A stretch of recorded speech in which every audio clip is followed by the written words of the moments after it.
우리 아이들이 다른 아이와 얼마나 다른지를 비교를 많이 하게 되고 불안해할 수밖에 없는 시기인 것 같아요. 그래서 우리 아이들이 할 수 있는지 없는지에 따라서 발화라든지 아니면 이제 발화할 수 있는 단어들이 결정되기도 하는데요.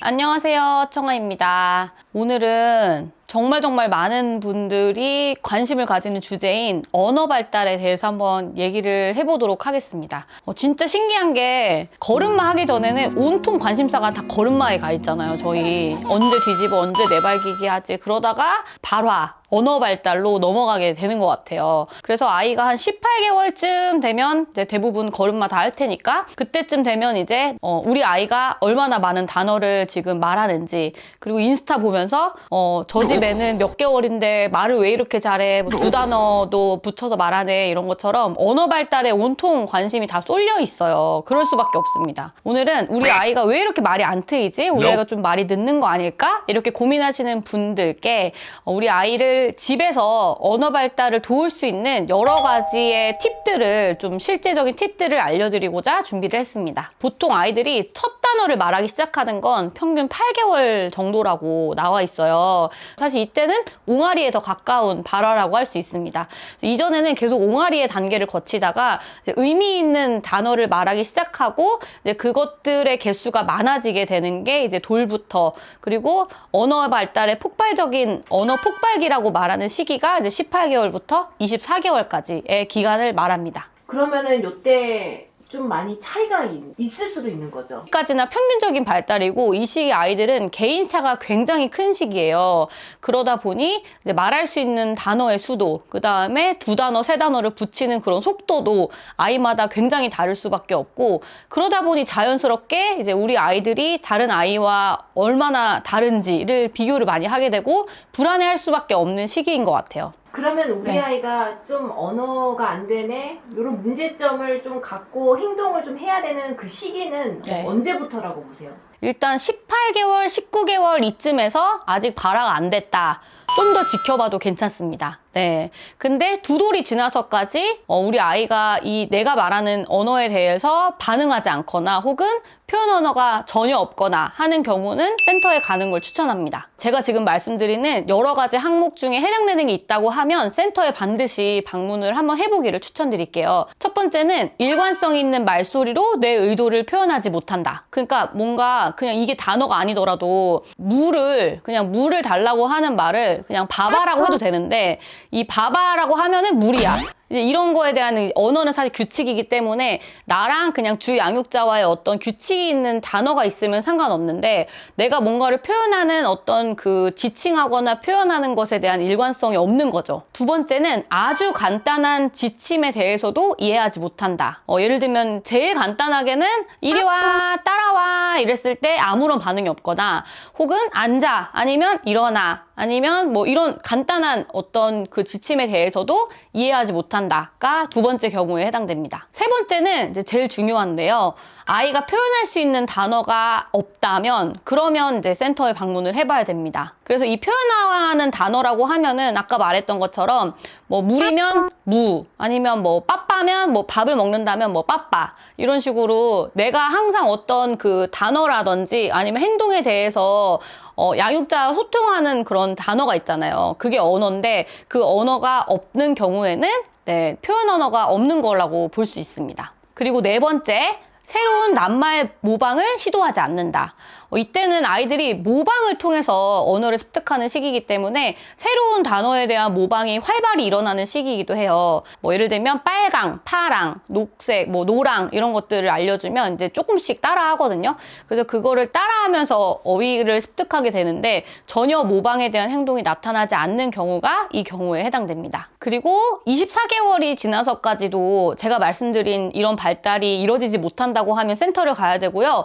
그 아래, 그러니까 돌부터 2돌까지는 제가 지금 말씀드릴 이 일상적인 팁을 활용한다고 하면 충분히 집에서 언어 발달을 도울 수가 있습니다. 첫 번째는 아이가 관심을 가지는 그런 어떤 대상에 대해서 말로 설명을 해주는 거예요. 가장 많이 하는 그런 상황이 책을 보는 상황인데요. 사실 돌쟁이 애들은 책이라고 하면은 우리가 흔히 생각하는 책 읽기는 처음부터 끝까지 이렇게 이야기를 읽는 거잖아요. 근데 사실 돌 무렵의 아이들한테 책 읽기는 이렇게 스토리를 읽는 책 읽기와는 좀 다릅니다. 그래서 아이가 책을 읽다 보면은 어떤 한 대상에 꽂혀서 그걸 계속 가르치고 넘기지도 못하게 할 수도 있어요. 근데 그러면 이제 언어 발달에 있어서는 아주 좋은 타이밍입니다. 왜냐면 아이가 책을 보다가 요거에 꽂혔어요. 그래서 계속 요거를 이제 손짓을 하고 그 다음에 이걸 넘기지 못하게 하고 이렇게 할 때 우리는 마음이 급해서 빨리 넘겨서 이제 이야기를 읽고 싶잖아요. 하지만 요거 아이가 이렇게 관심을 보이는 대상이 있다. 그럼 바로 나비야. 노랑 나비. 우리 저번에 가다가 나비 한번 봤었지? 그 나비는 하얀 나비였는데 여긴 노랑 나비가 있네.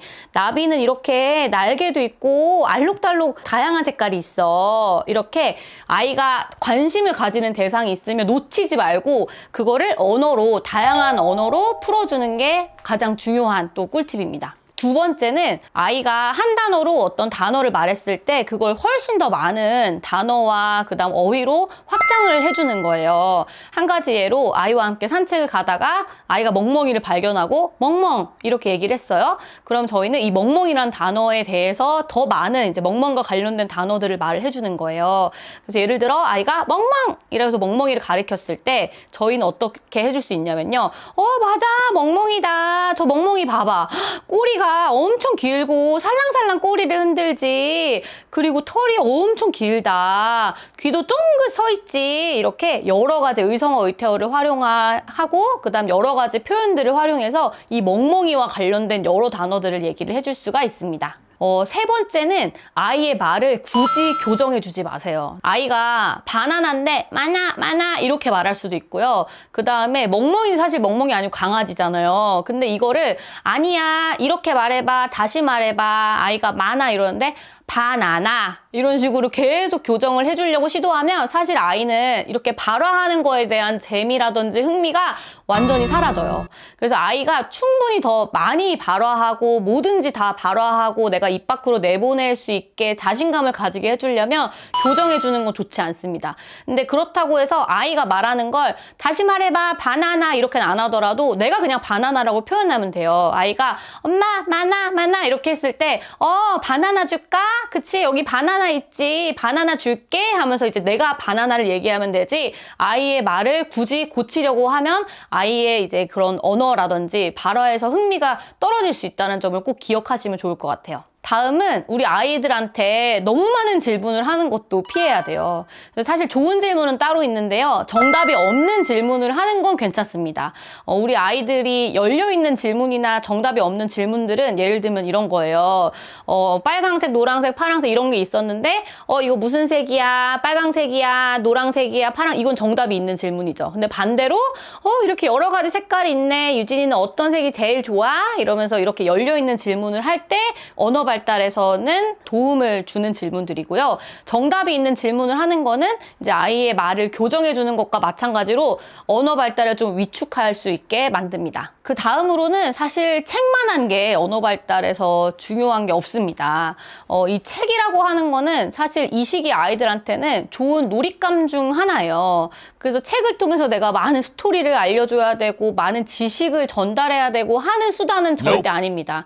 이 책이라고 하는 게 중요한 이유는 내가 얼마나 많은 단어와 어휘에 노출됐는지가 중요하거든요. 그래서 사실 부모가 사용하는 단어의 수가 아이가 사용하는 단어의 수를 결정하기도 해요. 근데 우리가 흔히 사용하는 단어들은 굉장히 제한적이잖아요. 하지만 책을 통해서는 우리가 평소에 사용하는 말보다 훨씬 더 다양한 말을 들려줄 수 있기 때문에 그래서 책을 많이 읽어주라고 얘기를 합니다. 언어 발달에서 의성어 의태어가 굉장히 좋은 역할을 하거든요. 왜냐면 말의 재미를 알게 하고 리듬감 있는 말은 아이들한테도 되게 재밌어요. 그래서 그런 의성어 의태어들이 많이 들어있기 때문에 책은 특히나 더 유용합니다. 근데 얼마나 많은 책을 읽는지는 중요하지 않고요. 이제 아이가 관심을 가지고 있는 한 책을 굉장히 여러 번 읽어줘도 괜찮아요. 책이라는 도구를 통해서 많은 단어를 들려줘라. 이런 식으로 접근을 하는 것이 좋습니다. 지금 말씀해 드린 것들은 사실 언어에 대한 충분한 자극들을 얘기를 했고요. 사실 이렇게 충분한 자극, 그 다음에 내가 표현할 수 있는 환경이 된다 하더라도 언어 발달이라고 하는 건 사실 입을 움직이고 혀를 움직여서 발화를 해야 되는 것이기 때문에 혀를 놀리는 거, 음식을 꼭꼭 씹는 거, 내 입 주변에 뭐가 묻었을 때 혀를 통해서 핥는 거, 이런 것들도 사실은 내가 얼마나 이제 입 주변에 있는 근육들을 쓸 수 있는지에 대한 능력과 연관이 되기 때문에 이런 것들이 오히려 언어 발달에서 또 중요하게 작용을 합니다. 그래서 우리가 책을 많이 읽어주는 거 너무 잘 알고 있잖아요. 하지만 간과하기 쉬운 것들이 바로 이제 그 말을 하기 위한 입 주변의 근육들을 단련시키는 거는 잘 모르고 계실 텐데요. 오늘 이런 것들을 위한 놀이를 좀 소개해 드려 보도록 하겠습니다. 네, 첫 번째는 우리 아이들이 사실 후 하고 입에서 바람이 이렇게 불어 나오는 시기가 사실 첫 번째 단어를 발화하는 것과 좀 비슷한 시기로 나타나요. 생일 초 끌 때 우리 후 하잖아요. 사실 입에서 후를 불기 위해서 대단히 많은 이 근육들이 단련이 돼야 된다는 사실을 아시면 좋을 것 같아요. 그래서 우리 아이들이 후 할 수 있는지 없는지에 따라서 발화라든지 아니면 이제 발화할 수 있는 단어들이 결정되기도 하는데요. 그래서 우리 아이들 후 하는 연습을 정말 많이 해주셔야 돼요. 그래서 이런 케이크 장난감들 있잖아요. 그래서 이런 케이크 장난감들 사실 17, 18개월쯤 되면 아이들이 굉장히 좋아해요. 왜냐면 이때는 모방놀이라고 하잖아요. 그리고 가상놀이. 그러니까 내가 상상을 해서 어떤 놀이를 하는 것과 그 다음에 가상놀이로 막 놀이가 확장이 본격적으로 되기 시작하는 시기가 바로 18개월인데 이때 아이들이 제일 좋아하는 놀이 중에 하나가 이 생일 축하 놀이예요. 근데 생일 축하 놀이가 이런 아이들의 상상력을 돕는 데 중요할 뿐만 아니라 이렇게 후 하고 언어 발달에도 되게 중요한 역할을 합니다. 그래서 생일 축하할 때 막 이런 거 하잖아요. 막 얼룩말 초대하고 그 다음에 이런 젖소 초대해가지고 생일 축하 노래 막 하잖아요. 그럴 때 생일 축하 놀이 하면서 아이가 직접 후 하고 바람이 입에서 나오는지를 한번 확인을 해보세요. 그래서 생일 축하합니다 하고 이거를 해봐야 돼요, 애들이. 후 하고. 근데 이렇게 후 하고 생일 축하 놀이 하는 거, 이 놀이를 통해서 하는 것도 좋지만, 우리 풍선 부는 것도 입에서 바람이 나오는 그런 놀이잖아요. 근데 풍선은 아이들한테 너무 어렵고, 그래서 제가 요거를 한번 만들어 봤어요. 이 비닐 장갑은 아이들도 쉽게 불 수 있거든요. 그래서 쉬워요. 집에 있는 비닐 장갑에 빨대를 이렇게 연결하고, 고무줄을 연결하거나 아니면 테이프를 이렇게 똘똘 말아주시고요. 우리 아이들이 후 불었을 때 뭔가 이렇게 변화가 생기는 거 보면 너무너무 좋아하거든요. 제가 한번 해볼게요.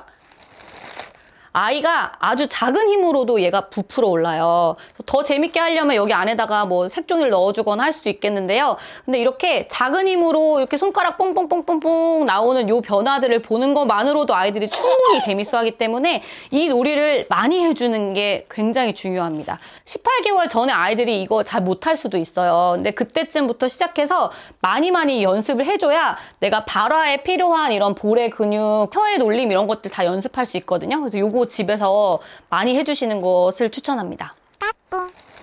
그리고 이런 티슈 손바닥에 올려놓고 날리기 놀이 하는 거예요. 그래서 하고 날아가잖아요. 그래서 이거 아이들하고도 연습을 하는 거예요. 그래서 결국에는 다 후 하는 놀이를 하는 거예요.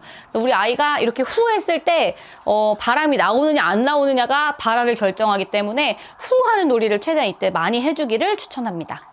여러분 우리 아이가 말이 좀 늦는 것 같다고 해서 너무 걱정하지 않아도 괜찮습니다. 제가 말씀드린 대로 2돌 전에는 이렇게 집에서 일상적인 놀이, 그 다음에 일상적인 이런 활동들을 통해서 충분히 언어 자극을 줄 수 있어요. 그래서 우리 아이가 말이 좀 늦고 다른 또래에 비해서 좀 많이 발화하는 게 많이 적은 것 같아도 금방 따라잡습니다. 네, 그렇기 때문에 너무 걱정하지 마시고요. 지금 알려드린 이런 일상생활 속에서의 꿀팁들을 가지고 아이와 함께 즐거운 놀이 시간 보내시면 우리 아이 금방 너무 제잘거려서 이제 그만 좀 얘기해라 할 때까지 네, 말을 하게 되는 날이 곧 옵니다. 네.